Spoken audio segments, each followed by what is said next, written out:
Welcome to another video. Tonight I decided to replace the thermal compound from my video card. This is the Asus Direct CU2, the triple channel video card, and the thermal compound underneath there was very crusty, and I just decided to replace the thermal compound because I thought this is the best way to make maintenance to the components, and in general it's very important. And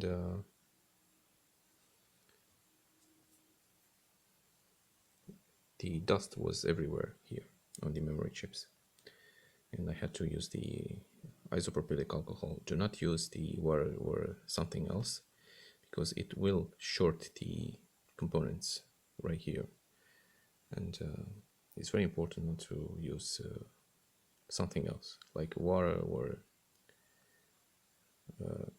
another liquid. Of course,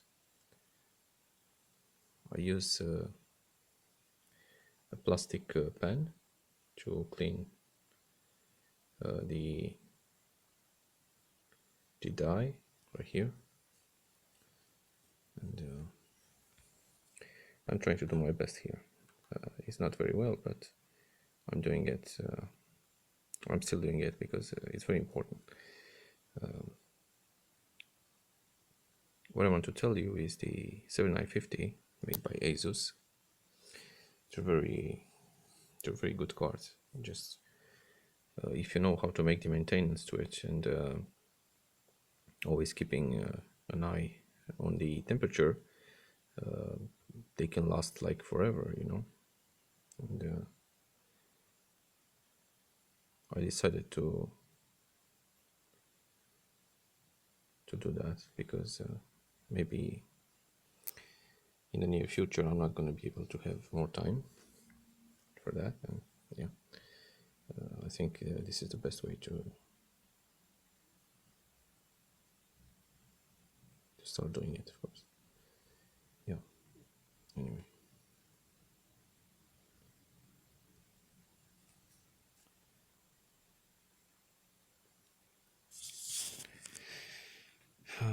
Let me show you the layout of this PCB. It does look very nice. You can see the work on the PCB, how all the components are attached here on the PCB. They look very amazing. The capacitors, they're all solid, and chips also. They just look very nice. By the way, this graphics card is using Hynix memory. You can see it here in this area right here. This Hynix says. And the VRM regulators are more different than the Sapphire, as you can see right here. They look some kind bigger. Also.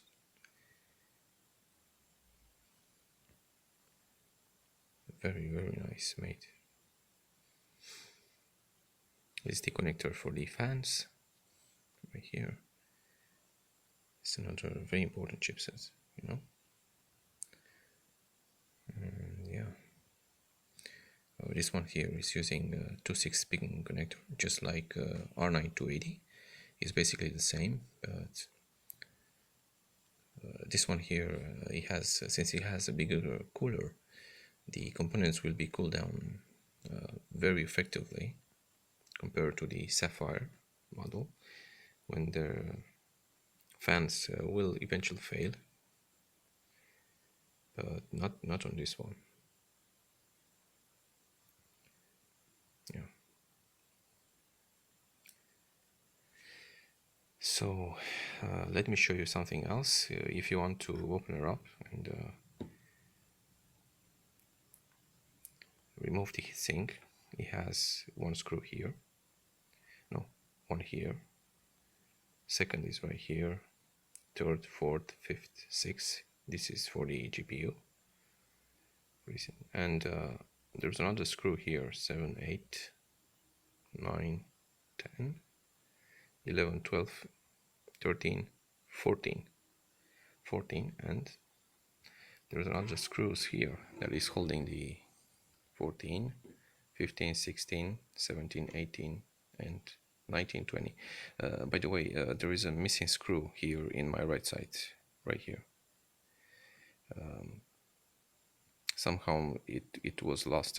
I'm not sure how exactly, but during the maneuver, when she was used, I don't know, because this one I bought it also secondhand from a guy from the internet, and he said the graphics card had no issue at all, but he wanted to upgrade.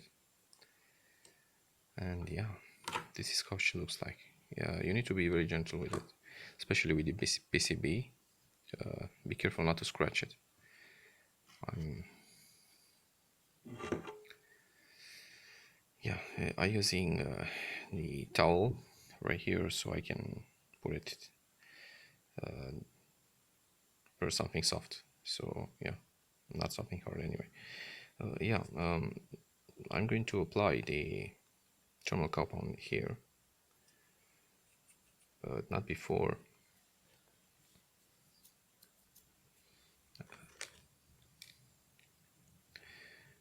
You need to have something else like clean this the surface first.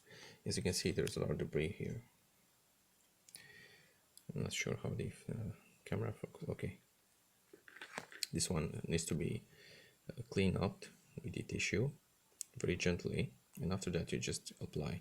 The best way to do it is if you want, you can make a cross right here with the thermal compound, and after that you just use another mark right here and the other from on the diagonal on the vertical part, and that's it. You can, after that, you can install the heatsink.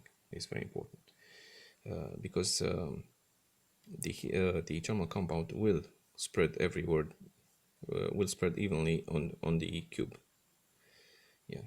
So anyway, thank you for watching, and if you have any questions, I'll be happy to answer you. Bye.